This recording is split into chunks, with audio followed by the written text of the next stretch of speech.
This is the short version. Have a longer version of my whole Thanksgiving 2024 recap, and I now have an article written about it and all that. So as far as the short version is concerned, because I have to tell this story, because I wanted to tell it. So what happened was my mother, she had opened it up after she thanked everyone for being there and, cooked a beautiful meal and was just kind of giving her thoughts on how special it was to have so many people in one setting and, having family around and all that stuff.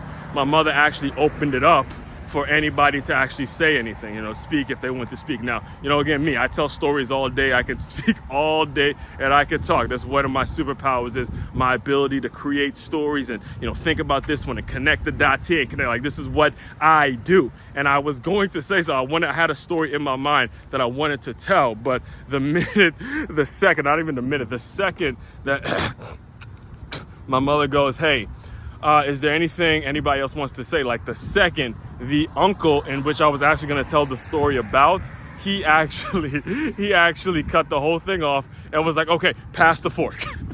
Because he knows when you get that setting and you get us as Caribbean men and we're family, we can get a little long-winded with certain stories. So because I couldn't tell the story during that time, I'm going to tell it right here for you guys. All right. So what I was going to say at that particular time, I was going to take them back. And this is why, again, it was probably beneficial that I didn't tell the story at that particular time, because it's going to take me some time to give everyone the context and give everyone where we were and what was happening in the world, the whole thing. Right? That's what I was going to do. But so what I was going to say, I was going to take them back to my grandmother's funeral, their mother, my grandmother's funeral, Granny Nina, who I know right now, every single day, I feel her presence every single day. I know she was in that room, in that house somewhere, smiling up there in the clouds. She's here with us. All right. So my grandmother, their mother, Granny Nina, it was at her funeral about now close to 14 years ago now, because what I remember what happened actually was my sister found out she was pregnant with my niece Jada, and because my grandmother's maiden name is Gloria, that's how my niece got the middle name Glory. All right. So I was going to give that whole context. So, it was around that time during that funeral where you get to a funeral and you open it up for anybody to say anything about the person who is deceased and all that kind of stuff. And there was a point where Uncle Brent, the one who said pass the fork, there was a point where he actually got up there and spoke. And again, he said, I will never, ever, ever, ever, for as long as I live, forget that speech he gave, because it was so incredibly heartfelt. It was heartfelt. He said it in the speech. He had his glasses on and everything, hat backwards. He was Brent. He was Brooklyn. He was Brooklyn through and through. Didn't even dress up for the ceremony. They got dressed up actually for the burial the next day. But anyway, so Uncle Brent gets up there and he said it in his speech. He goes, look, me, Kurt, who's also my other uncle, he goes, we're the last two people that want to be up here speaking publicly. We're the last two. But again, he said it with his heart. He goes, no matter what happens, guys, and if you felt it again, this 14 years later, and I'm still feeling it the same way I felt it that day in Brooklyn where the funeral was held. He pounds the podium and he goes, stay in touch.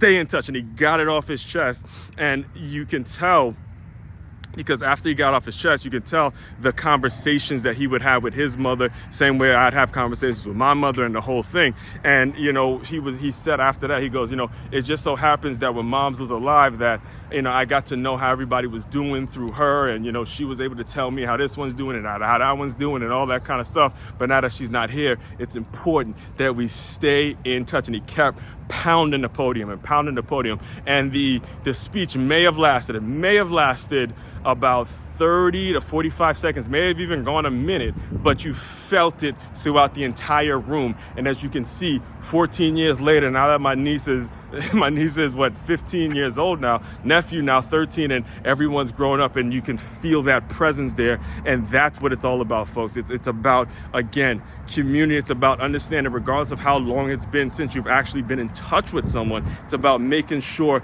the moments in which you have with people, you cherish them, you appreciate them, and you make it so they're unforgettable moments. All right. So again, like I said, this is believe it or not, this is the short version of Thanksgiving 2024. I have a whole lot more to say on that, but I guess it's a good thing that Uncle Brent said, hey, look, pass the fork before anybody else starts talking, because we ain't never gonna eat. So all that being said, main website to check out to dive deeper into all my work at makeyourmove.com. That's makeyourmove.com. One-stop shop for your teamwork and your self-development needs. As one, Crookshank, your one and only Move Swiftly speaker checking out. You guys continue to move swiftly. We will talk more soon.